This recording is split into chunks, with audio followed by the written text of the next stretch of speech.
Kalau kita cek kata azab itu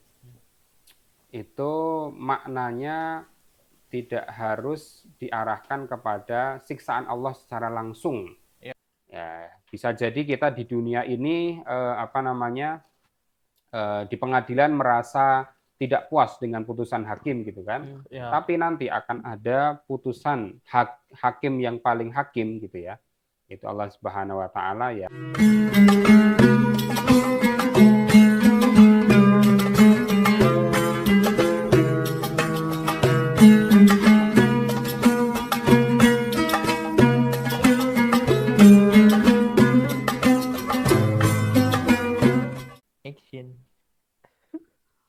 Amerika kena azab. Emang kenapa, Us? Kebakaran di LA. Oh, yang itu. Kira-kira kenapa tuh bisa kebakaran di saat Palestina dibombardir? Ya mungkin karena azab juga. Nah, kan ente juga setuju kan kayak netizen? Antum seneng nggak ketika Amerika kebakaran? Nah, itu dilematis. Sisi kemanusiaan saya bilang, wah ini kasihan juga. Tapi sisi yang lain kayak rasain lu kayak gitu. Lega tapi kan. Lega nah, kan. Kalau kita tuh nonton film ya, ketika penjahat kalah seneng kan? Leganya sama kayak orang kena azab. Iya bener banget ya. Jadi ngukur azab tuh kayaknya mudah. Kalau kita lihat bencana terus kita seneng, nggak azab itu. Itu dia. Tapi kalau lihat bencana tapi kita jadi sedih, itu ujian. Iya. Tapi emang kayak gitu sih ya. Emang bener gak Amerika itu? Untuk mengetahui azab lebih dalam, kita sudah bersama Ustadz Mukhlis Rahmanto yang akan membahas tentang azab, bencana, dan kasih sayang Allah Subhanahu wa taala. Ustadz Mukhlis, bener nggak kebakaran yang terjadi di Los Angeles membakar Hollywood segala macam? Kemudian penghuninya juga rumah-rumah terbakar, itu digolongkan sebagai azab, bisa nggak? Oke, kalau saya pertama melihatnya itu ya sebagai bagian dari bencana alam gitu kan, kekeringan kan otomatis kalau kering kemudian mudah terbakar gitu kan. Itu yang pertama. Yang kedua, ya ini mungkin karena pertama pengaruh suhu politik gitu ya. Ya kita selama ini melihat Amerika ini berperan besar membantu Israel di dalam penjajahan kepada bangsa Palestina gitu kan. Sehingga ketika kita melihat kejadian yang menimpa Amerika, kejadian buruk seperti kebakaran di Los Angeles di Hollywood itu kemudian kita merasa syukur lo gitu kan. Merasa ya ada bantuan Tuhan. Ya. Gitu. Jadi itulah bagian dari naluri manusia itu seperti itu gitu ya. Ketika dia merasa ada yang merugikan dia gitu kan, kemudian yang berbuat atau melakukan tindakan merugikan atau zalim itu mendapatkan suatu hal yang buruk gitu ya. Nah, otomatis kan kita merasa ya tadi nyukurin gitu ya. Nah, padahal ya kalau kita cek kata azab itu maknanya tidak harus diarahkan kepada siksaan Allah secara langsung, gitu ya. Baik di dunia maupun di akhirat, gitu kan. Azab itu kalau dalam bahasa Arab artinya adalah sesuatu yang menyakitkan, membawa penderitaan. Membawa penderitaan. Ya, contohnya tadi ya kalau kita main pisau, ya sedang ngiris bumbu atau apa gitu ya, tapi kemudian kena jari kita, keluar darah, nah kita sakit kan. Nah, itulah kita azab itu secara bahasa seperti itu. Gitu kan.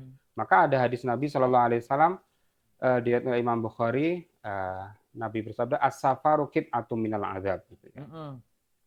Artinya safar, bepergian dari satu tempat ke tempat yang lain, itu adalah bagian dari azab. Azab sugro jadinya. Ya, ya boleh jadi kalau mau dimaknai azab sugro, azab kubro gitu ya. Tapi itu menjelaskan secara bahasa itulah arti azab gitu loh. Tidak melulu kepada siksaan Allah secara langsung gitu kan. Karena tindakan suatu kelompok itu, suatu masyarakat itu, suatu kaum itu gitu kan.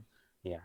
Kenapa safar itu, kita bepergian, kita Mm-mm. menjadi musafir itu dikatakan sebagai bagian dari azab, ya karena ya namanya berpergian jauh, kita mudik ya, saya dari Jogja ke Lampung gitu ya, nyopir. Wah. Nah, itu kan saya tidak bisa tidur dengan nyenyak, ya. Ya. Saya Iya. tidak bisa makan dengan enak, saya tidak bisa beribadah dengan nyaman, saya tidak bisa sholat ruku, sujud, ya. Eh, apa namanya?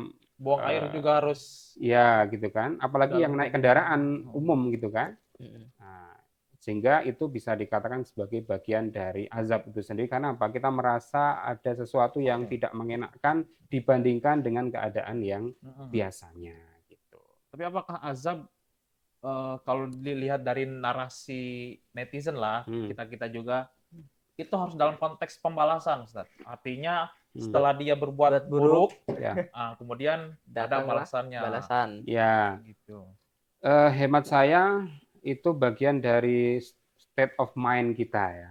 Jadi alam pikiran kita yang sehari-hari karena kita sebagai muslim kita membaca Al-Qur'an, Mm-mm. kita membaca ayat-ayat terkait dengan kisah-kisah umat terdahulu, itu yang kemudian Allah membalas perbuatan mereka secara langsung, mengazab secara langsung karena tindakan maksiat ataupun dosa mereka gitu ya.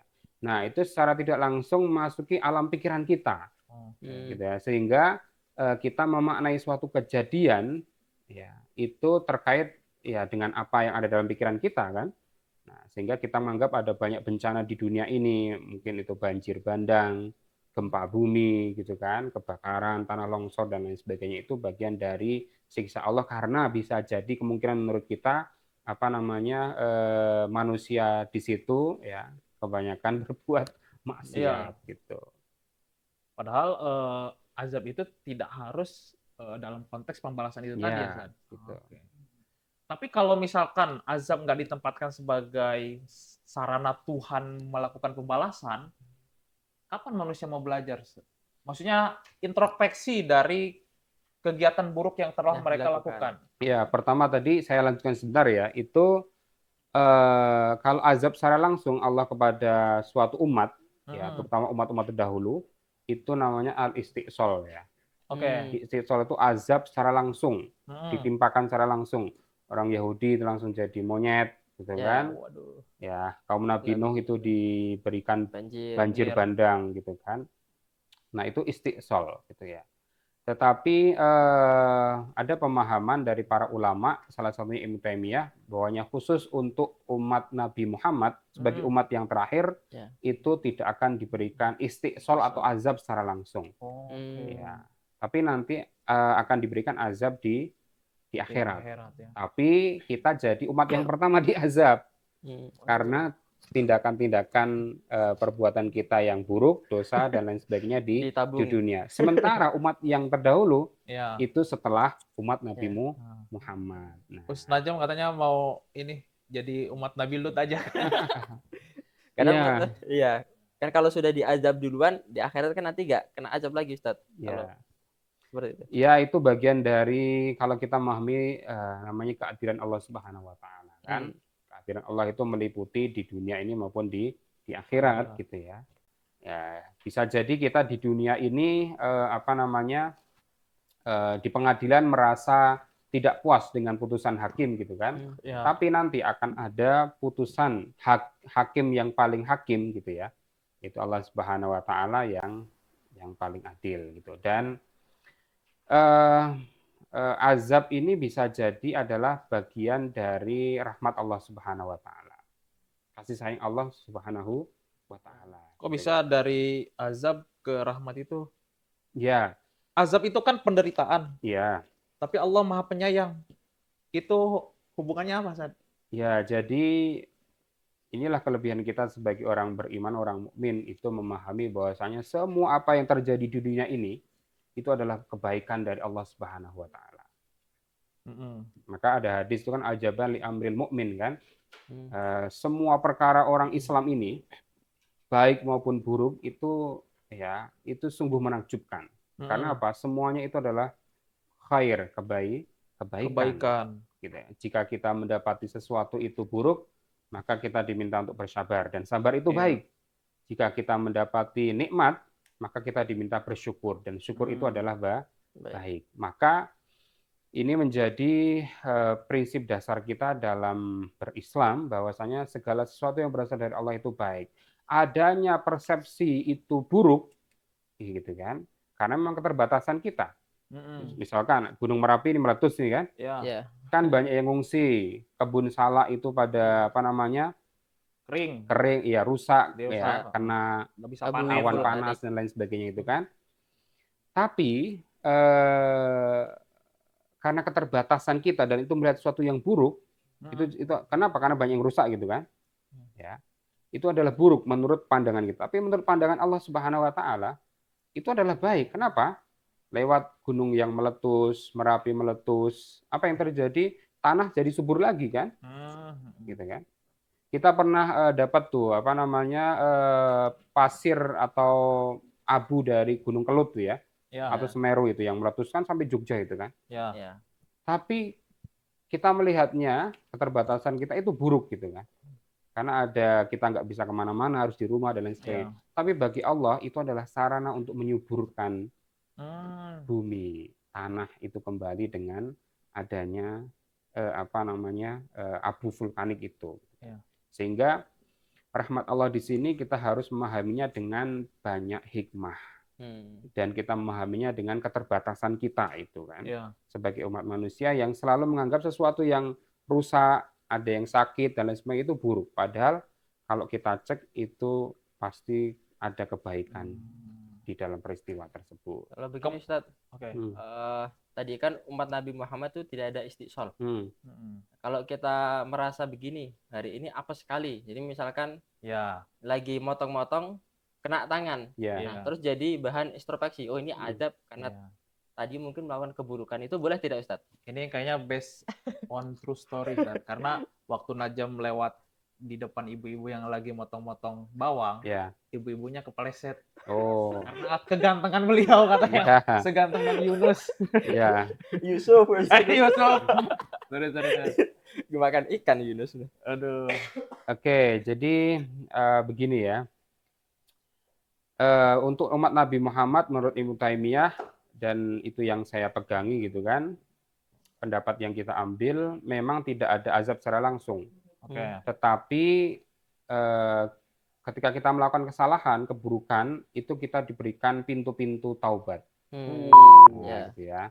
Pintu-pintu ampunan, bahwasanya Allah Subhanahu wa taala Al-Ghaffar gitu kan, Maha Pengampun, Maha Penerima Taubat, sehingga siapa yang melaksanakan dosa, keburukan, maksiat, pintu Allah itu senantiasa terbuka. Ya. Gitu kan.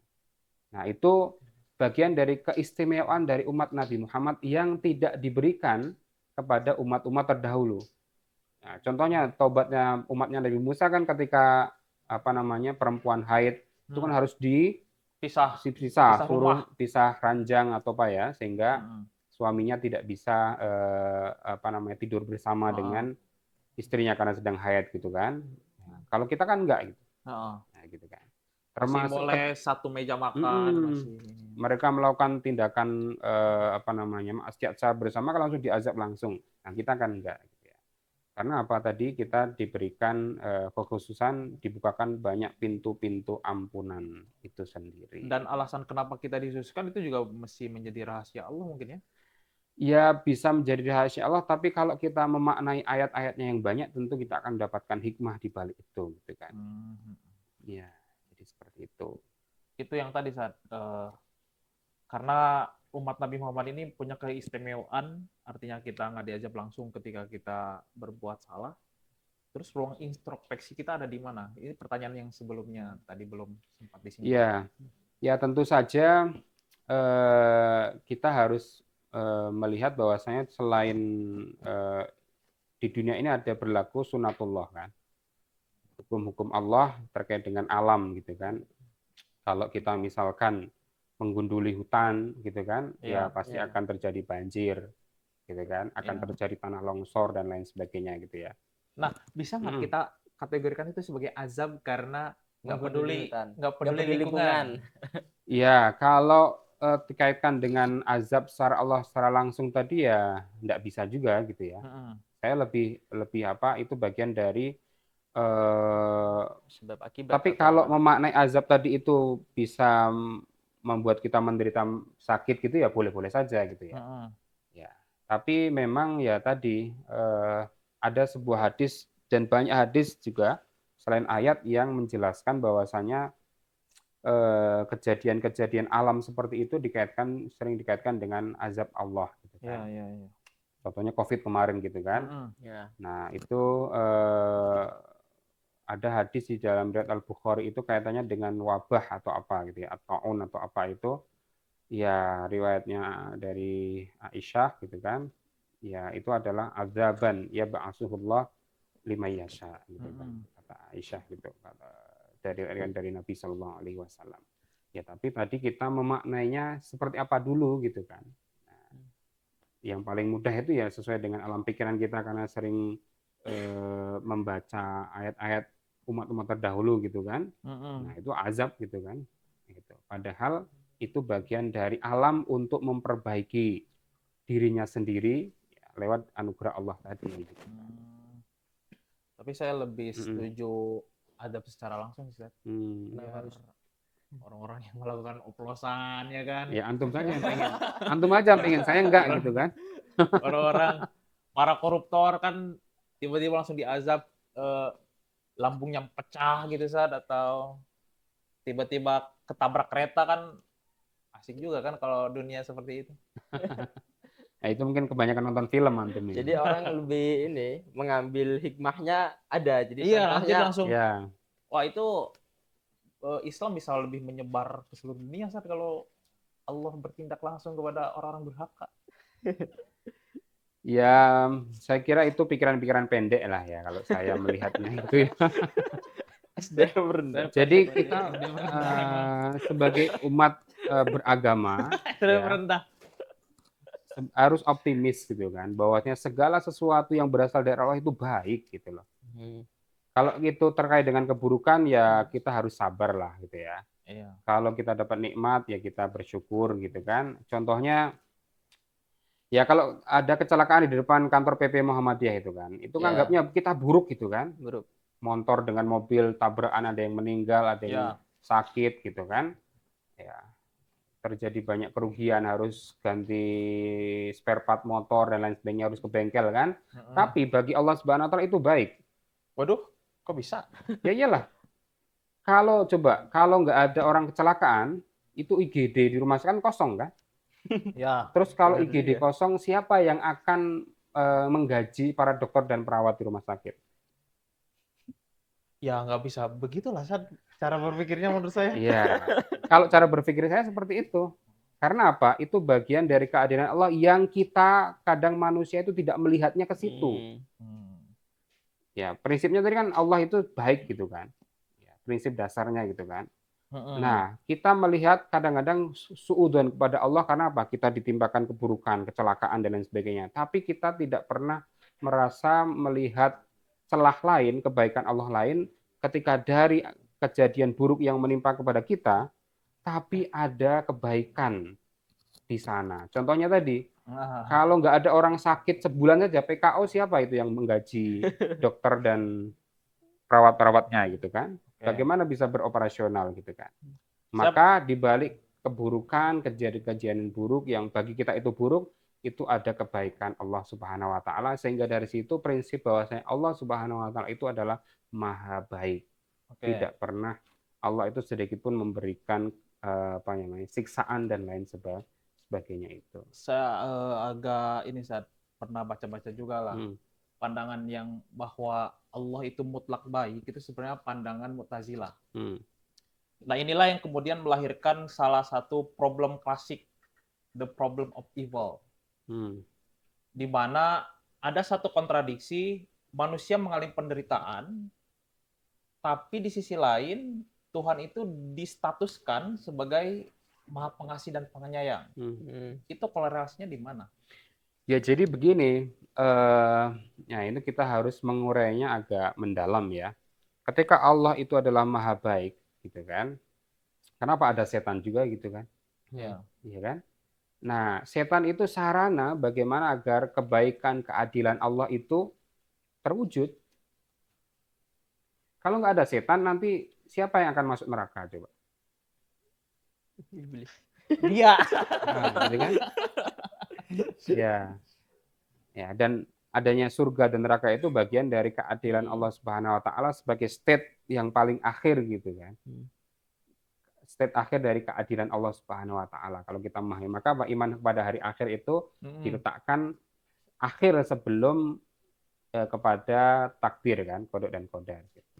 Ustadz, kalau bencana itu tidak kita anggap sebagai azab, apakah bisa kita anggap sebagai ujian, Ustadz? Ya, saya kira itu sudah banyak dijelaskan ya di dalam Al-Quran ya, kejadian apapun yang ada di dunia ini, ya tadi memang itu bagi setiap orang beriman itu adalah ujian, gitu kan. Kemudian itu akan membawa kepada rahmat Allah Subhanahu Wa Taala, dan setiap umat gitu kan, kita semua ini pasti ada ujiannya. Kalau kita nggak diuji, ya ngapain kita diciptakan di dunia ini kan? Gitu kan. Kita pasti ada ujian untuk mendapatkan menjadi manusia yang terbaik. Gitu. Berarti melihat segala sesuatu itu pasti ada hikmahnya. Ya, itu yang memang kan kita harus melihatnya dari Tapi situ. saat ketika kita melihat segala sesuatu, segala penderitaan, segala kekurangan ada hikmahnya, apakah itu tidak menutup kemungkinan cara berpikir kita itu jadi malah lebih stagnan? Kayak ya udahlah biarin kita kena bencana, nanti juga ada hikmahnya. Apakah seperti itu? Oke, nah ini kaitannya nanti terkait dengan konsep husnudon. Ya, kita harus senantiasa berprasangka baik. Dan berprasangka baik itu bagian dari optimis. Ya. Dan orang optimis itu, kalau misalkan saya harus optimis hidup misalnya di daerah A yang kekeringan dan lain sebagainya, tapi tentu tidak kemudian pasrah dan lain sebagainya ya. Tapi juga harus terkait dengan ikhtiar kita, gitu kan. Khususnya kepada Allah itu kan kita bekerja, tapi juga berdoa, gitu kan. Baru bertawakal. Gitu kan. Jadi tidak lantas kemudian kita menjadi manusia yang pasrah, pasif begitu saja, enggak. Ya, kita harus inovatif. Masa kita optimis bahwasanya Allah itu akan memberikan rezekinya, tapi kita hanya pasrah saja. Daerahnya padahal kekeringan, tapi kita tidak berusaha mencari teknologi yang bisa mendatangkan air dengan baik, seperti di Arab itu kan. Air bisa disuling, air laut disuling menjadi air yang bisa dikonsumsi gitu kan. Nah, itu kan bagian dari husnudzon kepada Allah, bahwasanya Allah itu mencukupkan segala satu di muka bumi ini untuk kita. Kita tidak kekurangan sebenarnya. Maka kita butuh inovasi, itu bagian dari optimisme dan bagian dari husnudzon kepada Allah Subhanahu Wa Taala. Saya mulai meraba-raba logika antum. Karena ini saya tadi kayak terngiang-ngiang. Nggak apa-apa ada orang sakit untuk menghidupi maksudnya untuk kemaslahatan orang lainnya. Nah, terus apa manfaatnya ada koruptor, Sat? Nah, itu. Ya, kalau gitu saya tanya balik, kenapa harus ada dosa gitu kan? Kenapa nggak semuanya berpahala saja gitu kan? Langsung Allah Subhanahu wa taala menjadikan kita orang beriman semua kan? Oh iya benar juga tuh. Iya kan? Nah. Benar juga. Iya. Susah juga. Jadi apa koruptor itu azab bagi Indonesia? Nah itu. Iya. Ya masa saat Pertamina di korupsi sampai triliunan itu kan nggak masuk akal. Ya, untuk menjadi baik kita itu ya pasti ada namanya rambu-rambu gitu ya. Ya, kita mau naik motor yang baik kan ada rambu-rambu lintas gitu kan.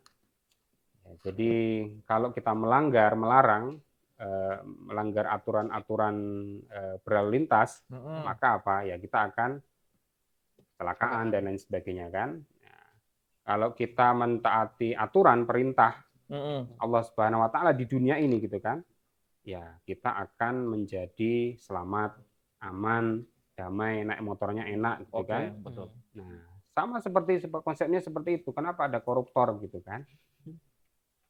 Ya, itu orang yang melanggar aturan gitu kan. Tapi ada juga yang orang nggak koruptor kan. Hidupnya damai gitu ya. tentram gitu ya. Ya, koruptor kan Iya. ya sebetulnya nggak Koruptor itu kan kalau Hmm. lagu slang itu apa? Punya banyak uang tapi tak punya cinta. Wah, nggak tenang berarti kan, Nggak punya tenang. cinta kan. Ya, berarti begitulah teman-teman apa namanya ini pengajian Tarji menjawab. Tarji menjawab. Kita bisa menutup kajian ini dengan sebuah lagu. Waduh, apa tuh? Tapi menurutku Tuhan itu baik itu. Jijik banget ya suaranya. Mungkin ini salah satu azab juga. Iya, tapi ada hikmahnya mungkin. Apa? Kalau antum punya suara bagus, antum nggak di sini. Waduh, Tapi di kira ikut Indonesia Idol. Terus matikan. Ya intinya apa namanya kaitannya dengan bencana Ini alam itu artinya kaitannya dengan teologi kita yang diusung dalam fikih kebencanaan Muhammadiyah itu bahwasanya Allah itu baik gitu kan. ya. Itu aja atau seperti apa. Masya Allah. Jadi insya Allah Ustadz Nazam menyimpulkan dari apa yang sudah kita bicarakan. Kesimpulannya apa Zam? Jadi di Amerika, kebakaran di Amerika itu azab atau bukan? Nah, tadi awalnya berpikir itu azab. Oke. Kalau dapat pencerahan dari Ustadz Mukhlis, ternyata itu bukan azab dan semuanya ada pelajaran yang bisa diambil dari. Nah, kira-kira pelajaran yang bisa diambil Donald Trump apa dari peristiwa? Dana yang dimiliki APBN Amerika itu untuk memperbaiki alat kebakaran, jangan untuk suplai senjata. Nah, itu dia. Semoga channel ini ditonton Donald Trump, juga Elon Musk, dan lain sebagainya, supaya berpikir 2 kali lah untuk tidak menyuplai senjata ke Israel. Jom, sikat. Nah, sekian ya. Baik, kita tutup. Jangan lupa saksikan terus Tarji Menjawab.